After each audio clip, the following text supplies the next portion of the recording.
everybody, welcome to another edition of Natural Crafts and Recipes. Today we're going to make grapevine stars, and I've got two different methods to use with grapevines. So the first method we're going to use is just basically grapevine branches. And if you need to know how to find grapevine branches in nature, there's something at the end of this video to show you.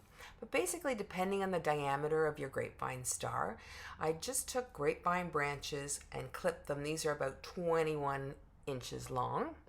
And I got a whole bunch and I clipped them all to that length.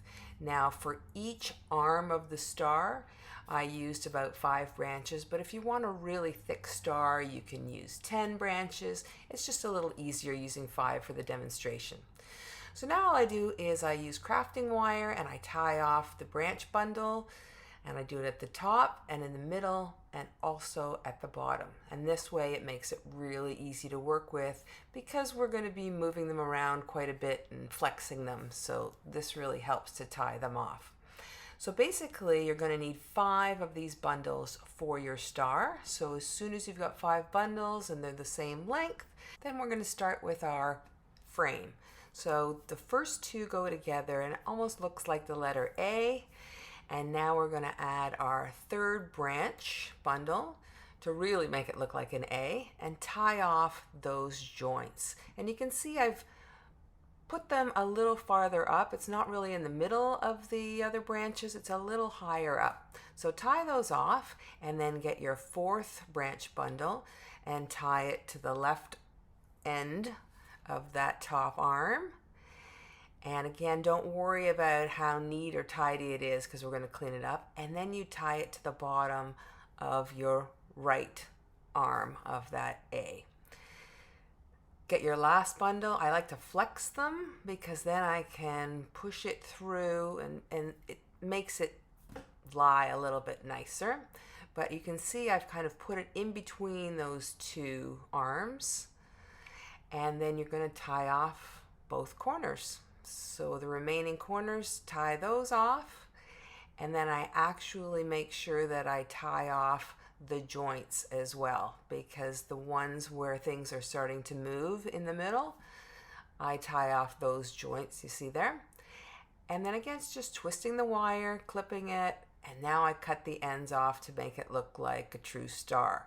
So it didn't matter that the ends were kind of sticking, overlapping each other. This way you use your clippers and you just make it clean and neat.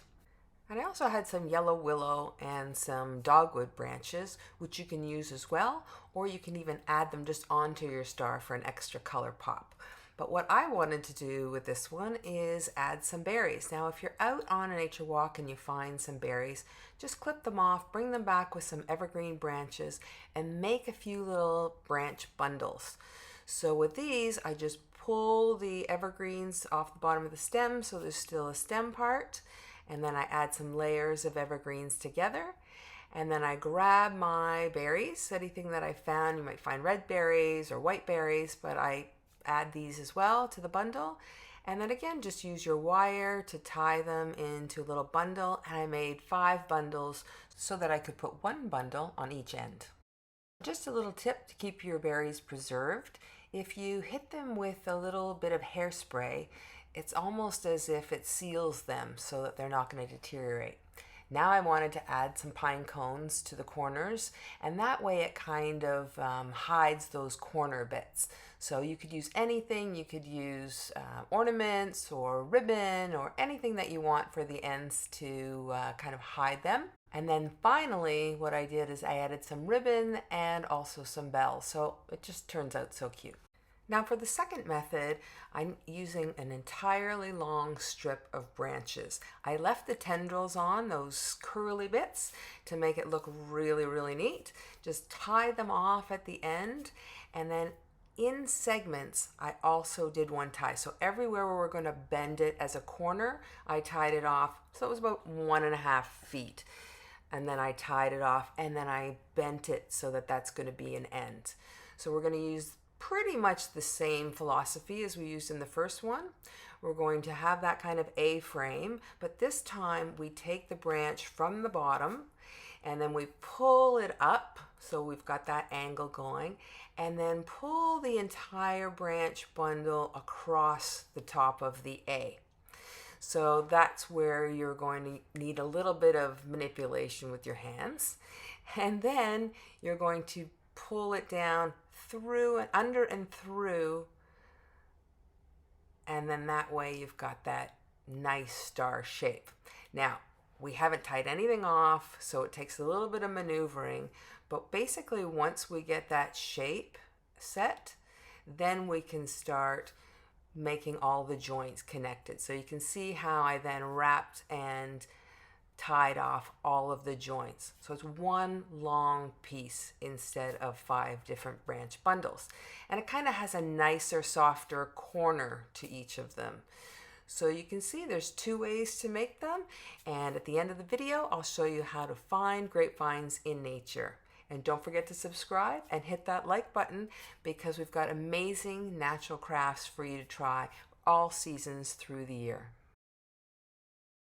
Okay, first you're going to need your clippers, and you can see grapevines almost everywhere. Along fence lines and in forests, they hang in these trees and bushes and they choke them out. So it's a great idea to be able to clip them and pull them out, save some trees. So you can see how they kind of bend and weave through the bushes and the trees. And you'll also notice that they attach themselves by those curly tendrils. I'm looking for ones that are kind of long and straight, and when you clip them you'll know if they're alive or not, because even in the winter and the fall they'll still have a little green pigment on the inside. Sometimes if I find a really large branch, I will clip that off, and then when I pull it, you have to pull it out of the tree, so you're going to use some force. But for the big branches, you usually get a big reward because you have a whole bunch of smaller branches attached, and you can use those for our grapevine stars. So basically that's it. Find them in nature, take some clippings, and then you can trim off some of the bigger side branches and use those in your craft. You can also trim off the tendrils while you're out there, so you pretty much have everything that you need when you're coming back. And I have plenty more videos on what you can do with grapevine branches, so clip away.